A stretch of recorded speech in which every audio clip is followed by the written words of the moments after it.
By 1943, the skies over Europe had become a second front of their own, invisible yet every bit as deadly as the battlefields of Normandy or Stalingrad.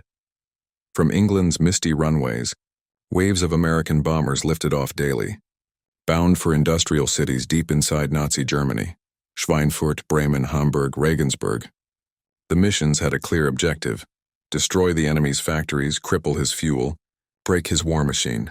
But the price was staggering. The U.S. Army, Air Forces called it precision daylight bombing, a bold doctrine promising accuracy through daylight raids rather than the safer night operations the British preferred. It looked good on paper. In the air it was slaughter. German 88mm anti-aircraft guns ringed every target. They were fast, precise, and manned by veteran crews who had turned flak into an art of death. Each gun could hurl a shell 10,000 meters high, bursting in a cone of razor-sharp fragments. Those fragments, often no larger than a coin, shredded the thin fuselages of bombers and the men inside them. Crews called it flying through hell. On a single mission, a B-17 might be struck hundreds of times. Holes the size of fists peppered the wings and fuselage. Fuel tanks leaked, oxygen lines burst, but it was the shrapnel, the invisible rain of steel, that did the most killing. Even a glancing hit could tear through a man's chest or abdomen, leaving medics helpless at 20,000 feet. The steel fragments were hot enough to cauterize as they pierced, but the trauma was catastrophic. Helmets offered no protection. Flight suits were nothing but layers of wool and leather. In 1943 alone, more than 26,000 American airmen were killed over Europe, a loss rate higher than that of the U.S. Marine Corps in the Pacific. For bomber crews, the math was brutal. The average crewman had only a 1 in 4 chance of surviving his 25-mission tour. They flew anyway. They were young, most between 19 and 24. They smoked, joked, carved names into their planes, and wrote letters before every takeoff. But deep down, they all knew. Flak didn't care about courage. Reports from field hospitals in East Anglia and Lincolnshire painted the same picture: men arriving with shredded torsos, punctured lungs, and deep abdominal wounds. Medics noted something horrifying. Many of these injuries were survivable, if only the vital organs had been shielded from the fragments. That realization haunted one man in particular. At the 65th General Hospital in England, U.S. Army Surgeon Major Darwin R. Smith spent his nights sewing up bomber crewmen, or trying to. He had seen everything Flak could do. The wounds were surgical nightmares, hundreds of tiny steel shards embedded in flesh, bone, and arteries. Some men died instantly.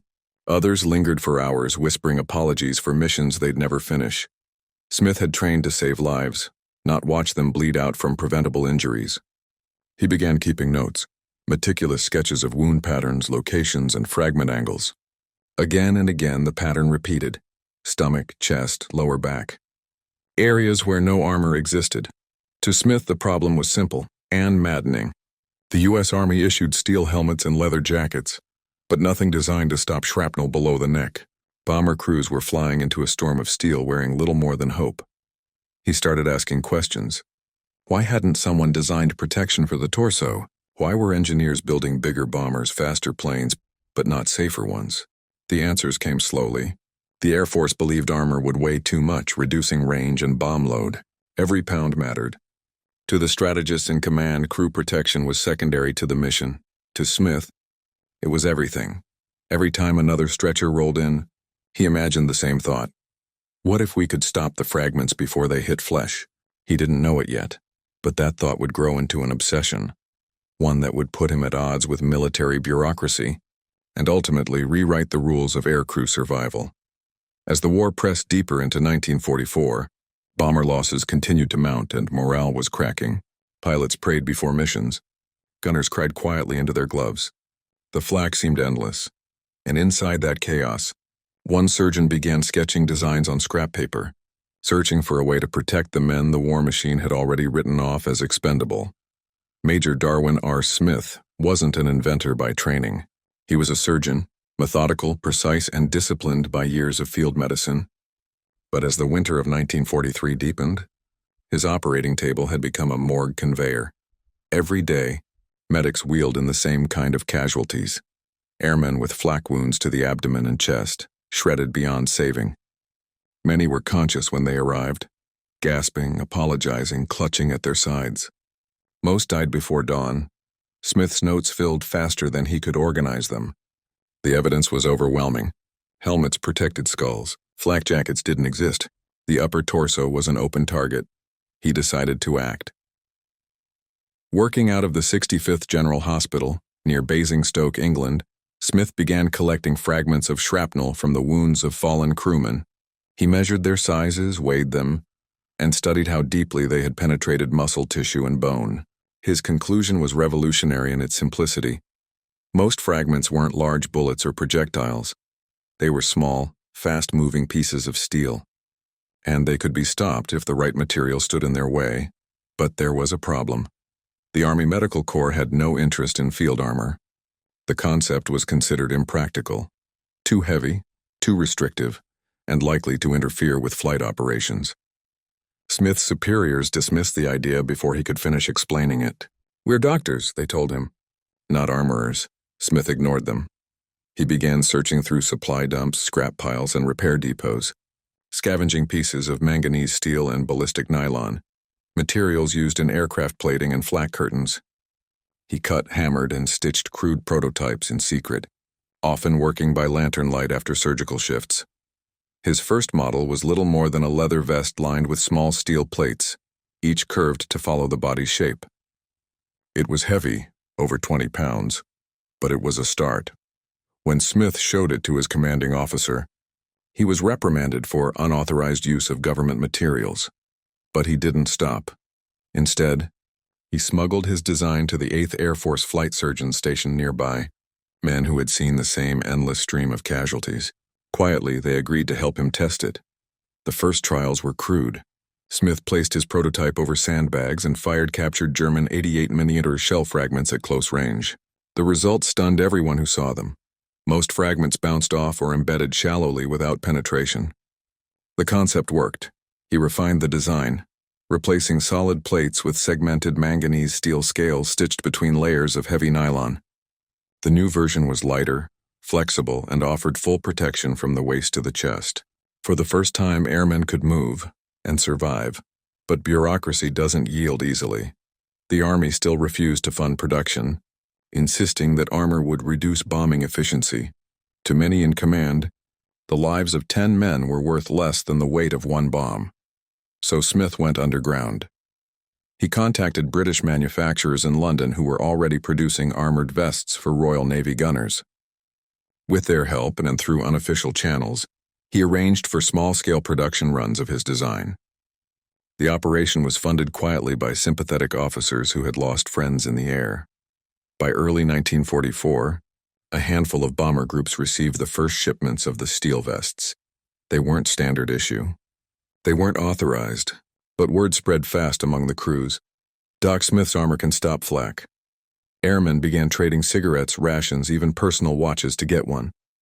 The vest became a lifeline, a symbol of hope in a war that offered little. Smith knew he was violating orders. But every time another mission report listed crew lost to flak, he doubled down. He wasn't chasing glory.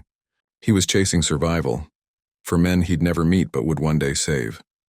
What began as a forbidden experiment in a cold, English hospital was now circulating among the bomber squadrons of the 8th Air Force. And soon, the results from those missions would shock everyone, even the skeptics in Washington. The age of unprotected flight was ending, and one man's disobedience had just changed the rules of the air war forever. For the bomber crews of the 8th Air Force, fear was a constant companion. They faced an enemy they could never see, the German gunners hidden miles below.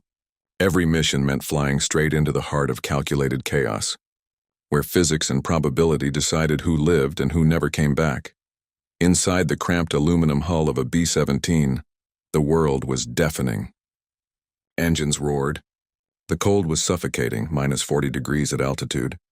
Men wore heated suits, oxygen masks, and layers of fleece, yet frost still grew inside their goggles. And through all of it came the explosions, sharp, violent, unpredictable. Flak crews could track it by sight, small black puffs in the distance. Then closer, then suddenly right beside them, a flash, A soundless shock and the pinging of metal fragments slicing into the fuselage. Each burst exploded with terrifying precision. German gunners adjusted altitude, timing, and spacing until their patterns bracketed the formation. The bombers couldn't dodge. Tight formation flying was the only way to defend against fighters, so they stayed locked in their paths, flying through the storm. The crew's survival depended entirely on luck. Pilots watched in horror as nearby aircraft vanished in orange fireballs. A direct hit meant instant death, but indirect hits, those were the cruel ones. Fragments from near misses shredded through, thin aluminum, striking gunners at their posts, cutting through navigation tables, ricocheting through cockpits. Men bled out while the plane still flew, often staying at their positions until they passed out from blood loss. The radio would carry a single phrase, "Man down at waist gun," and the rest of the crew would just keep flying. Flak wounds were unlike anything seen before. Tiny steel shards penetrated deep, impossible to remove in flight. Parachuting out was rarely an option. Most who tried were shot down before landing. Those who made it back were often unrecognizable under layers of blood-soaked flight gear.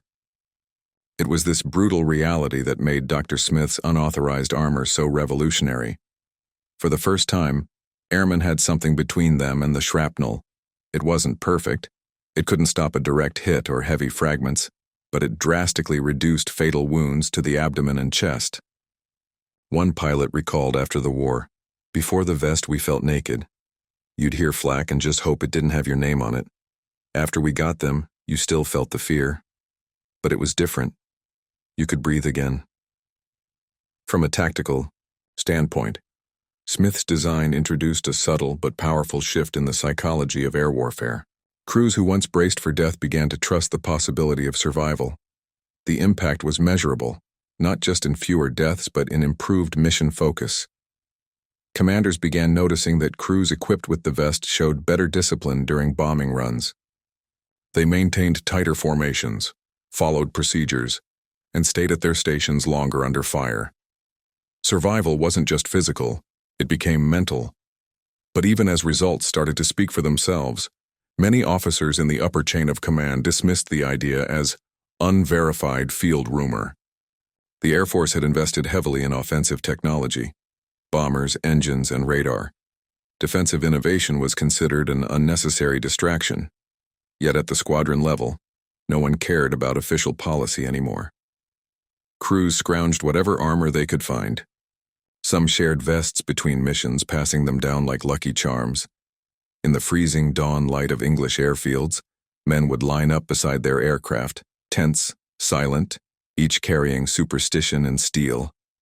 The vest was more than protection. It was defiance. It told them that someone, even just one man, cared enough to fight for their lives when the system wouldn't. Tactically, the flak vest also began influencing mission planning in subtle ways. Bomber groups that received early versions of Smith's design reported up to a 20–25% reduction in fatal torso wounds. Word reached flight surgeons and eventually operations officers who quietly began requesting shipments under maintenance requisitions to avoid bureaucratic scrutiny. By spring 1944, a handful of bomb groups were operating with mixed equipment, half their crews armored, half not. After each mission, the difference was impossible to ignore. Those without armor filled the hospital wards. Those with it came back shaken, bruised, but alive. The data was undeniable. The human cost of the air war was beginning to tilt, not because of some grand new aircraft design, but because one stubborn surgeon refused to accept that death by flak was inevitable. For the men in the air, that difference meant everything. For the bureaucrats on the ground, it meant losing control of the narrative. And as results from Smith's underground project began circulating through the ranks, resistance from the top grew louder, forcing the doctor and his allies to take even bolder risks. The success of Smith's vest should have sparked immediate approval and large-scale production. Instead, it triggered a wall of resistance. Within the labyrinth of the U.S. Army bureaucracy, innovation was often treated as insubordination. Commanders valued the chain of command over creative defiance, and Smith's unauthorized experiments had bypassed every link of it. Reports about the vest's performance reached the Army Air Force's Materiel Command by mid-1944. Their response was predictable: formal investigations, supply audits, and reprimands. Smith was ordered to cease all non-standard equipment fabrication. Officially, the reasoning was logistical: unapproved design elements interfering with uniformity of flight equipment. Unofficially, it was about control. Smith faced a choice: obey or disappear into the bureaucratic black hole that swallowed most unendorsed ideas. He chose neither. Instead, he doubled down, refining his design, testing lighter materials, and partnering quietly with sympathetic engineers from the British Royal Air Force Research Division. They'd been experimenting with Doron plates and resin-impregnated nylon, materials capable of stopping low-velocity fragments while remaining flexible. Together, they created what would later evolve into the M1 Flak vest, a multi-layered armor system weighing under 10 pounds. It covered the chest, abdomen, and lower torso, using overlapping steel plates sewn into cotton nylon webbing. The design balanced flexibility, coverage, and shock absorption, a delicate compromise between physics and survival. The results were astonishing. Tests showed a 60–70% reduction in lethal shrapnel penetration compared to unarmored personnel. Still, official channels refused to acknowledge it. To many senior officers, it wasn't about the science. It was about ego. Smith was a medical officer, not an ordnance engineer. The idea that a field surgeon could solve what decades of research bureaus had ignored was, to them, unacceptable. But war has its own logic, and it doesn't care about hierarchy. The bomber crews knew the truth long before Washington did. They saw the difference after every mission: fewer dead, fewer missing limbs, fewer funerals. Word spread across bases like a whispered rebellion: get Doc Smith's vest, and you might make it home. Psychologically, that mattered even more than statistics. Morale in the bomber forces had been collapsing since 1943. Men had watched entire squadrons vanish in a single day. Every new piece of flak armor represented hope, tangible, heavy, and real. Crews began treating their vests like sacred objects, personal shields against a sky that wanted them dead. Some airmen even gave them names. One gunner painted his vest with the words, "My second skin." Another wrote home saying, "It's like carrying a promise from the doc himself." Smith became a legend, not through propaganda, but through the whispers of survivors. They called him the surgeon who broke the rules. His name appeared in squadron newsletters and airbase graffiti, though few ever met him. He didn't want fame. He wanted proof. To gather data, Smith started requesting post-mission reports from flight surgeons. The results were overwhelming. Crews wearing his vests suffered dramatically fewer abdominal fatalities. Those unprotected still filled the hospital tents. By summer 1944, after the devastating missions over Berlin and Merseburg, even skeptical officers began to concede. The turning point came when Colonel Malcolm Grow, the air surgeon of the 8th Air Force, personally reviewed Smith's field results. Grow was a man of science, pragmatic, unsentimental, and what he saw couldn't be ignored. Within weeks, he authorized official testing and mass production of the vest, though Smith's name was quietly omitted from most documents. The vest was standardized under the innocuous title, M1 Armored Flak Suit, Aircrew. Ironically, the design specifications matched Smith's original drawings almost exactly. For the first time, protection was no longer forbidden. But the cost of that victory was buried beneath military paperwork and political convenience. Smith's unauthorized act had become official doctrine, without his signature attached. Yet among the men who flew with those vests, the truth was never forgotten. They knew the armor came from a man who refused to let policy dictate life and death. Psychologically, this shift echoed far beyond the cockpits. It reshaped how the Air Force viewed the relationship between human endurance and technological innovation. The concept of crew survivability, once an afterthought, became a key factor in post-war aircraft design. But in 1944, that future was still distant. The air war was far from over. The missions ahead, over Hamburg, Munich, Dresden, would test both the new armor and the men who wore it. And soon, The skies themselves would reveal whether Smith's defiance truly changed destiny or if it was too little, too late. April 11, 1944. The pre-dawn stillness at Bassingbourn Airfield shattered beneath the rumble of four-engine bombers coming to life. Ground crews moved with silent precision under dim red lights, loading fuel, ammunition, and oxygen tanks. Inside the ready room, 10-man crews waited for orders. The target, Mersburg, Germany, one of the most heavily defended industrial zones in Europe. Intelligence reports warned of intense flak concentrations. Many of the men already knew what that meant. For the first time, several crews from the 91st Bomb Group carried something new: steel vests, thin and dull gray under their flight jackets. Most of them had been acquired unofficially. A few came through Colonel Grove's quiet approval. To the men, they weren't experiments. They were lifelines. At 600, the bombers rose into the pale sky, their contrails twisting into the wind. Over the channel, they formed into tight combat boxes, each aircraft locked into its assigned slot. Below, the sea faded into cloud. Ahead, the heart of Germany waited. 2 hours later, the first black bursts appeared. Flak. The bombers leveled off at 25,000 feet. The gunners tensed. Inside the lead ship, Sergeant Harold O'Leary, a waist gunner, adjusted his oxygen mask. The plane jolted violently as the first shell detonated near the left wing. Shrapnel slammed into the fuselage. Sparks burst, then it happened. A fragment the size of a coin struck O'Leary square in the abdomen, the exact spot where, weeks earlier, he would have been unprotected. The impact threw him back against the bulkhead. He felt the air punch from his lungs, but no pain followed. He looked down, a deep dent in his vest, no penetration. He lived.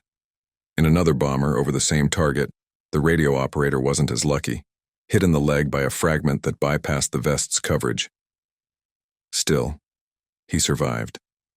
He was carried off the plane conscious, the first mission in weeks where the medical team didn't lose half a crew before nightfall. By the time the bombers returned to base, the results were undeniable. Crews wearing Smith's armor came back alive. Flight surgeons recorded the evidence: chest wounds, reduced. Abdominal fatalities, nearly zero. The flak hadn't changed. The armor had. In the weeks that followed, test missions continued. The 8th Air Force rotated the vests through different groups: 100th, 303rd, 305th. And each time, the survival rate rose. The change was so sharp that some commanders suspected statistical error.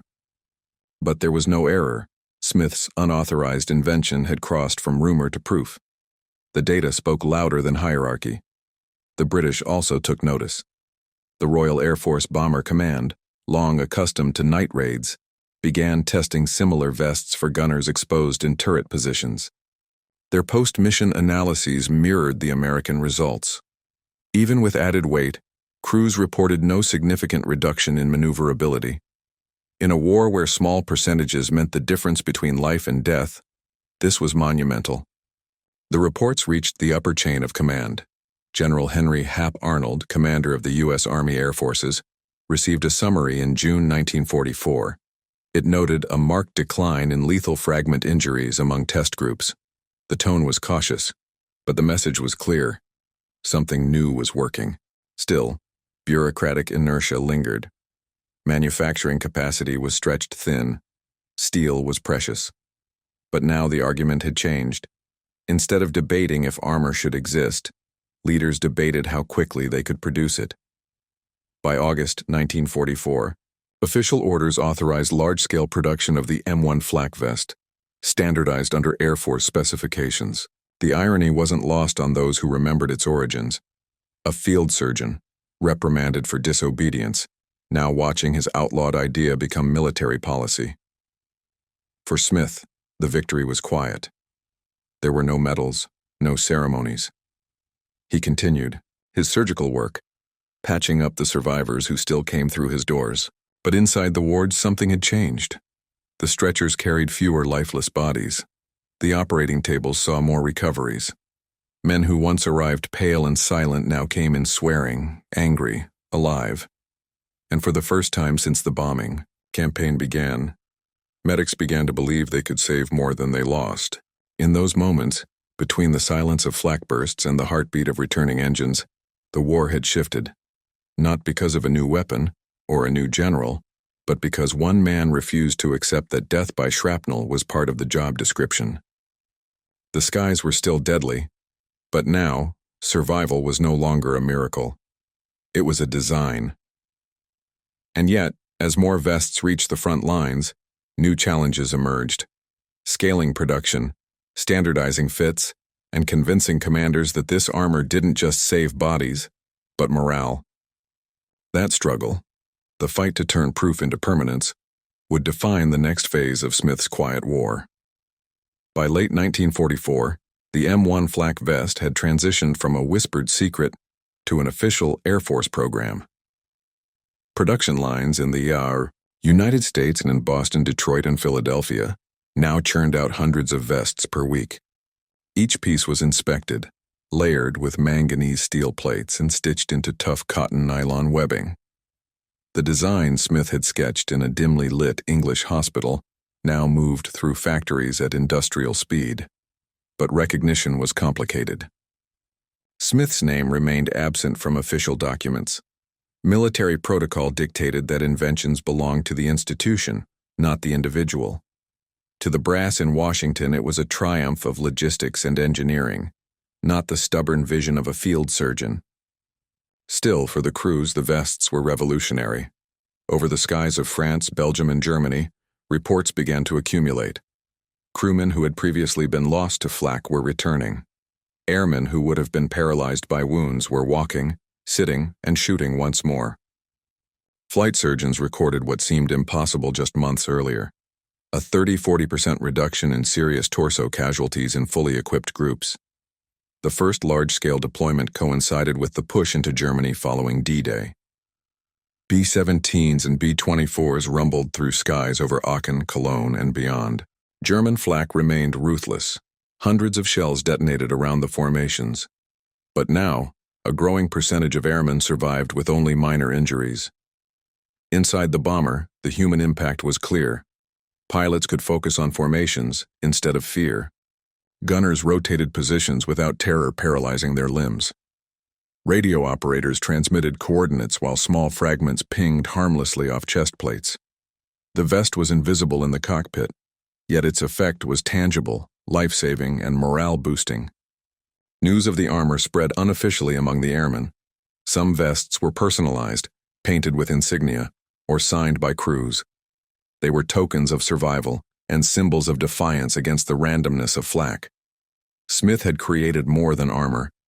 He had created hope. Even as the vest proved itself in action, challenges remained. Production could not keep pace with demand. Crews rotated every few missions, and the most experienced airmen demanded replacements before new ones arrived. Supply officers scrambled to maintain stocks, and some squadrons still flew missions with incomplete armor, and yet the numbers spoke for themselves. In November 1944, a report compiled by the 8th Air Force Medical Division showed that crews equipped with the M1 vest had nearly 50% fewer critical torso injuries than those without. The statistical evidence could not be ignored, but bureaucratic recognition came slowly. The War Department awarded commendations to units and manufacturers. The individuals behind the innovation remained largely anonymous. For Smith, that was secondary. His measure of success was the lives that returned home, letters mailed to families, and the men who walked off airfields to hug wives, brothers, and children. Some of those men carried fragments embedded in their vests as souvenirs, proof that the armor had performed exactly as intended. Pilots who had once refused to fly without a helmet now insisted on wearing the full vest, every mission, regardless of regulations. Even the Luftwaffe noticed the change. Intelligence reports indicated that American bomber casualties were dropping in specific sectors. German gunners adapted, concentrating fire on engines and wings instead of the now protected torsos. The cat-and-mouse battle of survival and destruction evolved, with Smith's innovation changing the balance incrementally but meaningfully. The vest also catalyzed discussions about crew survivability and post-war planning. Engineers began considering protective innovations in aircraft design, including internal armor for critical positions, bulletproof glass for cockpits, and reinforced fuselage sections. The M1 vest, born from one surgeon's refusal to accept preventable death, had reshaped the military's approach to human life in aerial combat. Yet, the hidden cost of victory lingered. Smith had risked reprimand, career setback, and ostracization to act. His methods were unconventional, his authority questionable. Had the war taken a harsher bureaucratic turn, his project might have been shut down entirely, leaving crews exposed. In this tension between innovation and hierarchy, between life-saving, design, and rigid protocol, the M1 vest became a symbol of ingenuity, courage, and the quiet rebellion necessary to challenge assumptions in wartime. By the winter of 1944, thousands of vests were in circulation across Europe. Each mission, each returned crew, and each surviving airman became a living testament to Smith's vision. The war raged on, but a deadly certainty had been replaced with cautious hope. For the men flying over Germany, the Flak was still merciless, but now they carried a secret shield. Not all lived, but far more than before. And somewhere in hospitals and workshops far from the front lines, a surgeon quietly smiled at the proof that one determined mind could tilt the odds, even in the vast destructive machine of global war. By early 1945, the impact of Dr. Darwin Smith's steel vest was undeniable. Across the European theater, the numbers painted a stark contrast to earlier campaigns. Bomber groups now recorded dramatically lower casualty rates in missions over heavily defended targets. Where previously an average raid might claim 4 to 5 airmen per plane, vests reduced fatalities among the torso region by nearly half. Flight surgeons compiled statistics that had once seemed inconceivable. Reports showed that chest and abdominal injuries, previously responsible for a majority of in-flight deaths, had dropped by as much as 40–50% in units equipped with the M1 armor. Pilots and gunners survived direct flak hits that would have been fatal months earlier. Those who had flown without protection often filled hospital wards, while their armored comrades walked away shaken but alive. Tactically, the vest altered mission planning, subtly but profoundly. Commanders began to appreciate that survival rates were not fixed. They could be improved through innovation. Crews felt emboldened to maintain formation under fire, improving bombing accuracy and unit cohesion. It was no longer just the plane and its weapons against flak. Now human resilience could match the machine's design. Morale soared. Letters home reflected the shift.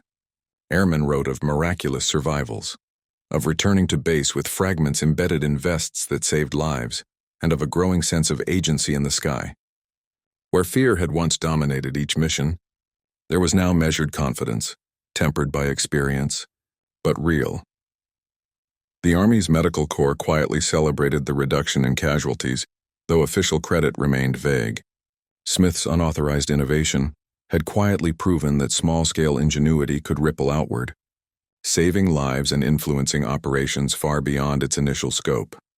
The vest's success was also measured in human terms. Airmen who would have died were able to continue flying missions, their presence strengthening unit effectiveness. Senior pilots observed fewer breakdowns among crews under fire, and gunners who had previously hesitated now maintained discipline during intense flak bursts. The psychological impact was profound. Men were no longer passive victims. They became active participants in their survival. However, the vests did not eliminate danger. Flak remained lethal, and heavy hits to engines or wings could still destroy aircraft. Direct hits to unprotected extremities continued to claim lives, but the difference was dramatic. What had once been near certain death became survivable injury. In the calculus of aerial warfare, even a 20% improvement in survival could save hundreds, even thousands, over months of sustained bombing operations. Smith's innovation subtly reshaped not only survival rates but also the perception of what was possible in air combat. The narrative of inevitability, that young bomber crews were expendable cogs in a war machine, was quietly overturned. Each vest represented a deliberate choice to protect life in a system that often prioritized strategy over survival. The success also caught the attention of Allied strategists, who began to consider further protective measures. Discussions and operational planning meetings increasingly factored human survivability alongside aircraft performance. Protective design was no longer an afterthought. It was now part of the calculus for mission success. By the winter of 1945, the M1 Flak vest had become widespread across bomber groups, forming an unspoken standard. Crews who received it reported fewer casualties, improved confidence under fire, and higher operational effectiveness. What had begun as a clandestine field experiment had grown into a structural change in how the U.S. Army Air Forces approached the air war. The immediate aftermath also included a subtle cultural shift among airmen. Respect for ingenuity and initiative, even when it defied orders, became ingrained in the ethos of surviving air crews. Stories of Smith's clandestine work circulated in letters, diaries, and whispered accounts, creating a legacy that transcended bureaucracy. And yet the Air Force maintained a formal silence. The vests were standard issue, but Smith remained largely anonymous. His contribution would take decades to be fully recognized, though its impact was already etched into every successful bomber mission that returned home. The conclusion of the European Air War in May 1945 marked not only victory over Nazi Germany but also a quiet revolution in aerial survivability. The M1 Flak vest, born from Dr. Darwin Smith's defiance, had proven its worth beyond question. Thousands of lives were saved, each survival a testament to one man's determination to challenge the rules. In the immediate post-war period, the lessons from Smith's armor began to influence broader military thinking. The U.S. Army and Air Force conducted formal studies on crew protection, using data collected from armored and unarmored bomber units. Findings confirmed what Smith and his field colleagues had known intuitively. Strategically applied body armor could reduce fatalities without compromising operational effectiveness. These studies laid the groundwork for future protective technologies. Jet-age pilots received armored flight suits. Gunners in helicopters and close support aircraft were outfitted with Kevlar and steel plating. And eventually, modern body armor for infantry drew upon the same principles. Lightweight, layered protection designed to stop shrapnel and bullets while allowing mobility. Yet Smith's contribution remained largely uncredited in official histories for decades. Wartime bureaucracy had standardized the vest, but the individual behind it was obscured. It was only through survivor accounts, letters, and interviews that historians later pieced together his pivotal role. Airmen who owed their lives to the vest remembered him vividly. The quiet surgeon who ignored orders, sketched designs by lantern light, and refused to accept preventable death as inevitable. The human legacy of the vest extended beyond statistics. Entire bomber crews credited it with changing the psychology of combat. Veterans described missions over Germany with a new sense of courage, a mental armor to complement the steel on their chests. The vest became a symbol of hope in a war dominated by destruction, a reminder that individual initiative could reshape outcomes even amidst industrialized death. Its influence reached post-war medical and engineering fields as well. Surgeons studying blast injuries and shrapnel trauma recognized that protection need not be limited to helmets. The human torso could survive explosive fragments if the right materials were applied. Engineers incorporated these lessons into design for armored vehicles, aircraft, and personal protective equipment for civilian use. From firefighters to police internationally, the concept of personal armor for aircrew spread rapidly. The British, having collaborated informally with Smith, incorporated similar designs into Royal Air Force programs. By the Korean War, U.S. and Allied forces routinely equipped flight crews with armor modeled after the M1 vest. The principle remained unchanged: protection designed around the physiology of the human body, informed by the realities of combat trauma. Smith's story also highlighted the tension between innovation and bureaucracy, a lesson echoed in military strategy for decades. It demonstrated that life-saving advancements sometimes emerge not from committees or commissions, but from individuals willing to challenge assumptions and act decisively under pressure. Though largely unsung during his lifetime, Smith's impact persisted quietly in history. Every B-17 or B-24 crew that returned from a lethal flak zone owed their survival, in part, to to the ingenuity of a single surgeon working against protocol. His work reminded the military and the world that even amidst total war, the protection of human life could be elevated to a strategic principle rather than a secondary concern. By the war's end, the M1 flak vest had transformed from a forbidden experiment into an institutional standard, influencing both immediate tactical operations and long-term protective strategies. It proved that innovation grounded in observation, empathy, and courage could survive even the rigid hierarchies of the armed forces. The vest was more than metal and nylon. It was a testament to the idea that one person's insistence on life-saving design could ripple through history, saving thousands and setting a precedent for decades of aerial and personal protection innovations. War is measured in battles, bombs, and borders, yet sometimes its most profound victories are invisible. They exist not in captured cities or destroyed factories, but in the heartbeat of a man who walks off an airfield, alive where others have not. Dr. Darwin Smith's unauthorized flak vest embodies that truth. One surgeon working in the shadows of bureaucracy turned observation into innovation, defiance into salvation. In a world that treated bomber crews as expendable, he refused to accept inevitability. His creation saved thousands, giving men a second chance and a return to family, to life, to hope. The vest also changed how war was fought. It forced strategists to recognize that human survivability was not a luxury, but a tactical advantage. It reminded engineers and military planners that protection, ingenuity, and courage could converge to shift the odds of life and death. The ripples extended far beyond Europe, into aircraft design, medical protocols, and modern personal armor. Yet perhaps the greatest legacy of Smith's work lies in its quiet heroism.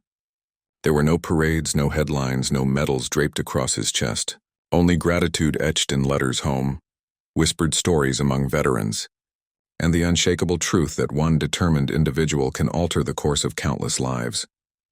In the end, the story of the flak vest is a reminder that innovation often emerges from necessity, from empathy, from refusal to accept the status quo.